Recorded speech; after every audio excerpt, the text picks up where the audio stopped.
بسم اللہ الرحمن الرحیم۔ آج بہت ہی اہم موضوع پر گفتگو کرنے جا رہا ہوں، کیونکہ ہمارے بہت سے احباب نے یہ گزارش کی ہے کہ آج کل ایک فیشن چل پڑا ہے کہ کسی کے پاس اگر کوئی ویڈیو آتی ہے تو وہ اس کو فوراً شیئر کرنے لگتے ہیں، کسی کے پاس کوئی خبر آتی ہے تو اس کو فوراً شیئر کرنے لگتے ہیں، اس کی کوئی تحقیق نہیں کرتے ہیں۔ تو کیا ہماری کوئی پکڑ اس میں ہو سکتی ہے یا نہیں ہو سکتی ہے؟ قرآن حدیث کی روشنی میں چند باتیں کہنا چاہتا ہوں۔ مسلم شریف کی روایت ہے جس میں اللہ کے نبی نے فرمایا کفا بالمرء کذبا ان یحدث بكل ما سمع۔ انسان کے لیے جھوٹا ہونا یہی کافی ہے، انسان کے جھوٹا ہونے کے لیے یہی کافی ہے کہ وہ جو کچھ بھی سنتا ہو اس کو فوراً بیان کر دیتا ہو، جو کچھ بھی سنے جیسے سنے فوراً دوسرے کو اس سے شیئر کرنے لگے، دوسرے سے اس کو بیان کرنے لگے۔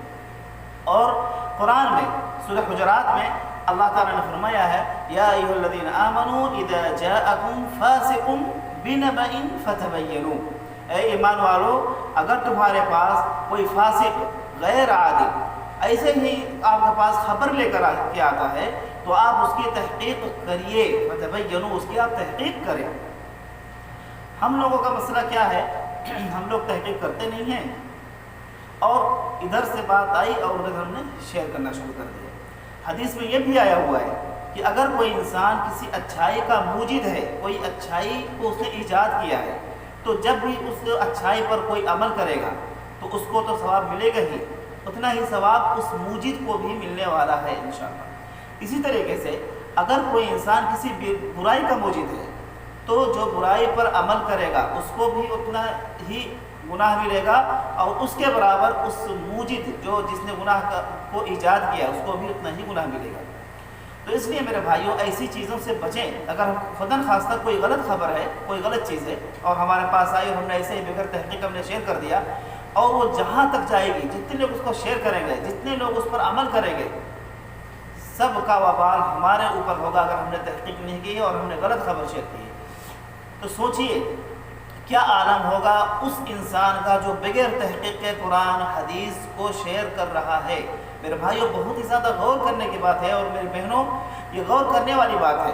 آپ غور کریں کہ جب بھی آپ کے پاس کوئی تفسیر آتی ہے قرآن پاک کی، یا کوئی احادیث کا مفہوم بیان کرتا ہے اور آپ نے سنا اور آپ نے ایسے ہی اس کو شیئر کرنا شروع کر دیا کہ فلاں جگہ ہم نے سنا ہے اور یہ اچھی چیز ہم شیئر کر رہے ہیں، ضروری نہیں کہ جو آپ شیئر کر رہے ہو اس کا حوالہ صحیح ہو اور وہ چیز صحیح ہو۔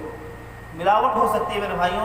یہ جو دور چل رہا ہے، دجالیت کا دور چل رہا ہے، لوگ اوپر سے کچھ ہوتے ہیں، اندر سے کچھ ہوتے ہیں۔ اس لیے میں بات کو زیادہ طویل نہ کر کے میں یہ گزارش کروں گا کہ اس حدیث اور قرآن پاک کی روشنی میں خدا را اللہ کا خوف کریں، اور جب تک آپ کے پاس تحقیق نہ ہو تب تک آپ قرآن پاک کی کوئی آیت یا اس کی تفسیر یا احادیث کا مفہوم شیئر نہ کریں۔ اس کے علاوہ خبر بھی اگر آپ کے پاس کوئی آتی ہے، فیس بک پر ہو یا واٹس ایپ پر ہو، کہیں پر بھی ہو، تو جب تک آپ اس کی تحقیق نہ کریں، آپ کے پاس اس کی تحقیق نہ ہو کہ ہاں یہ بالکل سچی ہے، تب تک آپ اس کو شیئر نہ کریں۔ اللہ تعالیٰ سے دعا ہے کہ اللہ تعالیٰ ہم سب کو عمل کرنے کی توفیق عطا فرمائے، آمین۔ وما علینا الا البلاغ المبین۔